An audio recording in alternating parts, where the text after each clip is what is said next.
एक बार एक छोटे से शहर में एक लालची आदमी रहता था।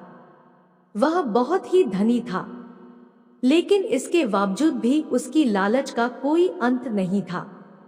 उसे सोना और कीमती वस्तुएं काफी प्रिय थी, लेकिन एक बात जरूर थी कि वह अपनी बेटी को किसी भी चीज से ज्यादा प्यार करता था। एक दिन उसे एक परी दिखाई दी। जब वो उसके पास आया तो उसने देखा कि पेड़ की कुछ शाखाओं में परी के बाल फंस गए थे। उसने उसकी मदद की और परी उन शाखाओं से आजाद हो गई। लेकिन जैसे जैसे उसका लालच हावी हुआ, उसने महसूस किया कि उसके इस मदद के बदले में एक इच्छा मांगकर उसकी मदद करके वो आसानी से अमीर बन सकता है।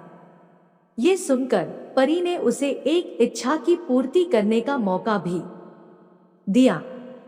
ऐसे में उस लालची आदमी ने कहा कि जो कुछ मैं छूऊं वह सब सोना हो जाए। बदले में ये इच्छा को भी उस परी ने पूरी कर दी थी। जब उसकी इच्छा पूर्ण हो गई, तब वो लालची आदमी अपनी पत्नी और बेटी को अपनी इच्छा के बारे में बताने के लिए घर भागा।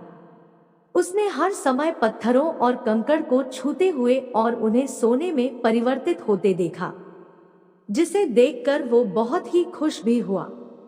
घर पहुंचते ही उसकी बेटी उसका अभिवादन करने के लिए दौड़ी। जैसे ही वह उसे अपनी बाहों में लेने के लिए नीचे झुका, वह एक सोने की मूर्ति में बदल गई।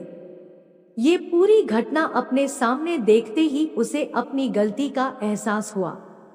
वो काफी जोर से रोने लगा और अपनी बेटी को वापस लाने की कोशिश करने लगा। उसने परी को खोजने की काफी कोशिश करी, लेकिन वो उसे कहीं पर भी नहीं मिली।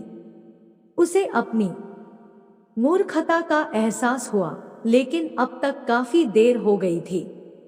इस कहानी से हमें ये सीख मिलती है कि लालच हमेशा पतन की ओर ले जाता है। जरूरत से ज्यादा लालच करना हमें हमेशा दुख प्रदान करता है। दोस्तों, अगर आपको ये कहानी अच्छी लगी होगी तो इस चैनल को लाइक और सब्सक्राइब करें। धन्यवाद।